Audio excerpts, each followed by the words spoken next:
Hey guys, so E3 is now 3 or 4 days away, and a lot of people are getting kind of nervy because they don't know what 343 is going to announce, if it's going to be MCC, if it's going to be Halo 6, if it's going to be a side project. We have no idea, but something I really wanted to touch on because people are very critical of 343 at the moment with a couple community members leaving. Bravo and Strongside, they both left. Then you had Neighbour leave. I purely think that's just for new opportunities and they want to move on and further their career, by the way. So it's got nothing to do with Halo 6. But I just wanted to look back at the start of Halo 5, what the community was like, and what it's like now, and has there been growth? So the initial decline of the whole Halo community was probably Reach, Armorlock, Bloom. The community really didn't like that, and to be honest, I hated that.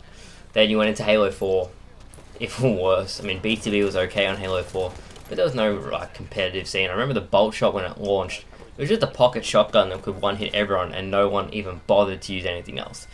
So that was a struggle, to say the least. And then MCC was a total shamble, and it basically left the community divided. And I've seen on Twitter that the community is fragmented, probably between the evolve settings, the armor abilities, and classic, which is probably never going to get rectified because it's personal preference and veteran players and new players, etc., etc. But you look at the community at the start of Halo 5, and there wasn't many YouTubers that would consistently upload content. Even if they had small channels or big channels, there just wasn't much Halo content around. You had Campy uploaded occasionally. Homebomb was kind of like the savior of the community. He uploaded a lot during that time when there wasn't much content. You had a couple montages here and there. But really, for the most part, there wasn't a whole lot of content like Uber Nick or Tarquin or Proximity does, or even me occasionally. Where they just talk in front of like a webcam and they discuss updates to the game. And I know a lot of people are very critical of Warzone, but it provided an outlet, even with the custom games, but I'll touch on that in a second. Warzone provided an outlet, so young players, because they obviously enjoy all the rec cards and everything like that, they can look up the legendary weapons, and it was easy to generate content for the game. So in that regard, you got a lot more players funneled into the game. Well, aside from the monetary side, which obviously is a bonus to 343, it just gave like Spyful and Pingy a lot of content that they could regularly upload, and you could just get people who want to do better, so they'll check out that content and improve. On the flip side of that, you had Proximity doing a lot of competitive stuff. So players who wanted to get better, learn the spawns of the map. He had a very popular video about spawning, just strafing tips, how to hit 5-shot perfects, just improving your rank, so going from like a plat to an onyx. Because Halo had that progression system where it wasn't just... I mean, I know Halo 3 had the Sergeant or Private all the way to 5-star General, and that's really good. But it just seemed like it wasn't touched upon. There wasn't many series like that until Halo 5. That's probably because Halo Reach, Halo 4, and MCC didn't really have a ranking system. But again, it was just a way, Proximity built up his channel doing that. So yeah, it brought a lot of new players, or a lot of players who did play the game went onto YouTube and looked up for tips, and they had that outlet and they continued playing the game, and then they told their friends, and yeah, it built up his channel, but obviously that created a lot of new players and put them into Halo 5. Now moving on to the custom game side of things, and Tommy Cost put this the perfect way. No player has more of an opinion than someone else. We all buy the game, we're all equal. So a casual player has the same say as a competitive player. They both spend the same money buying the game, and they both have the same say. Now, in saying that, Spyful's custom games content is hugely popular with the younger demographic, or the ones that just like to relax on Halo 5. I mean, I love playing the custom game stuff in Action Sack. You saw the video I did. I love doing it from time to time, and I'm also a huge tryhard, so I got the best of both worlds. But in saying that, just the content that he created, whether you're a fan of it or not, brought a huge number of people onto the game. Now I could even go into Forge Hub and Forge Labs and all the other Forge-based YouTube channels and sites that help create content and help forgers get their maps out. All that sort of stuff helps create a community, and you'll still go into the custom browser stuff and there'll be all these assassination stuff and little 12-year-old clan recruitment stuff. But they're necessary things that have to be in the game, because to them, that's what they find is fun, and that's what they enjoy doing. And the more that there is, then they'll grow up, they'll get older, they'll still love Halo, and then they might transition into the try hard sort of stuff like I did, and then you'll have the younger ones who come in, and then it's like a cycle. But it's very important. You can't. I mean, I'd love to say yes, let's make Halo 5 as hardcore as it is, but you're never going to get the new players in. And as Microsoft's flagship title, you have to look at it from a business standpoint. You can have the really try-hard HCS stuff, and that's really, really good.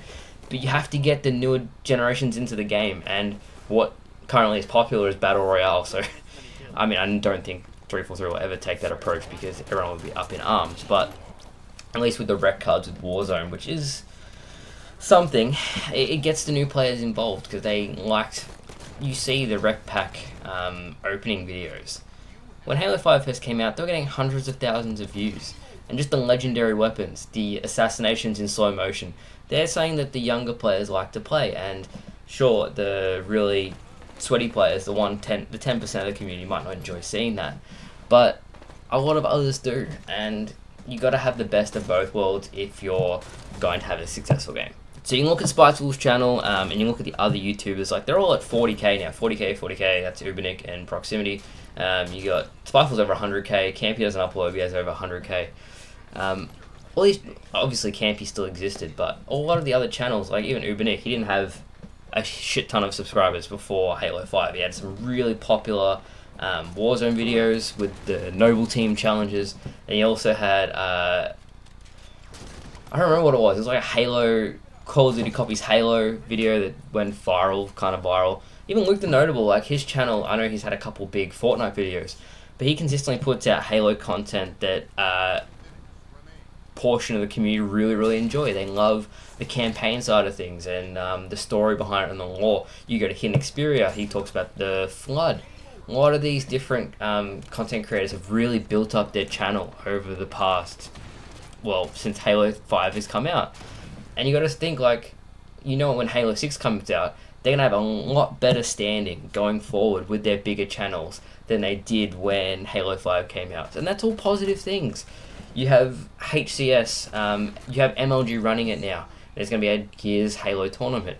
I know Gears isn't hugely popular, but these are all positive things. And unless Halo 6 is an abomination like Halo 4, which I don't think it will be because... It's most likely going to have similar settings to Halo 5 with a couple of... Maybe it'll be a new engine, but I reckon the core mechanics are going to stay the same. I think it'll do really, really well. You'll have all these YouTubers covering it. Like, there's at least 15, 20 channels, even smaller channels like Reclaimer. He's going to be covering it. I know he'll be covering Halo 6 competitive stuff because I watch his champion level gameplay. Stress does champion level stuff too. These are just random people who I am picking off the top of my head, but they're all going to cover content, and not many of them uploaded or had sizable channels when Halo 5 came out, and these are all positive things because it's going to just build up the community and make it even stronger. So I personally think that Halo 5 was a success because it helped build up the community and make it stronger than it was when MCC, Halo 4, and even Halo Reach was around. Montage scene isn't really around anymore. A lot of montages have quit, and it's kind of become iffy with the whole smurfing debacle, but really smurfing's been around for ages. But yeah, I mean, my montages still get a lot of views and people enjoy watching them, so maybe it's not as bad as I think it is. But I really think Halo 6 will do very, very well because of all the community members behind it. And you see even like the community members on Twitter who work at 343. You have Unishek Grim, Sketch, who's old school Halo dev now. He's so old school, but you have all these people who are super, super passionate. They really love the game. They love the series, and they want it to do well. Even Josh Mank, he replies professionally to every single person. Like, it's incredibly hard to do. It doesn't matter if you agree with him or disagree with him or what he's done to the game. I agree with it, by the way, but because I can actually find games. Just being able to reply to everyone respectfully and have an open dialogue. He replies to about 100, 200 people, not only a day, but a week.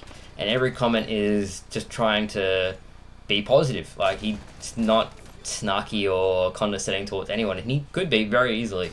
But yeah, so all these things, I reckon, Bigger channels, of course, is going to give Halo when the next game comes out a lot more exposure. 2, MLG running HCS, that's a really big positive. And just 3, Halo 6 will probably have some variant of Warzone or Rec Cards because of how lucrative it was for 343, so it's going to bring a lot more people back into the game.